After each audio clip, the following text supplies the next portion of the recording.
Senado from the time that they receive it.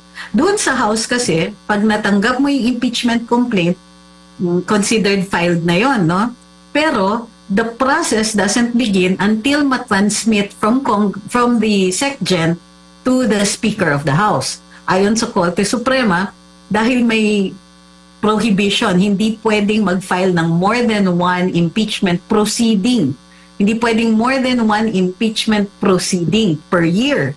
So, ito yung sinasabi ng immunity, which is also inaccurate. Yung pag-transmit begins the process. So, one procedure na yon, which means na kung hindi ito mag-prosper, may 1 year po na hindi maaari filean ng reklamo si VP Inday. Doon naman, pagdating doon sa Senado, wala tayong nakikita doon sa Senate Rules on Impeachment kung kailan nag-umpisa yung procedure.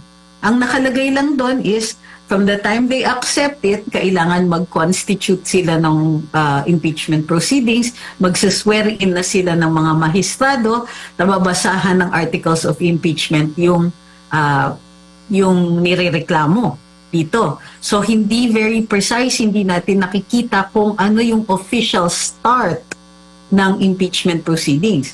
Plus, hindi natin nakikita ano yung epekto ng ng hindi idiniscuss, hindi kinalendaryo, hindi ni-refer ng Senate President, hindi nilagay sa agenda, and so on.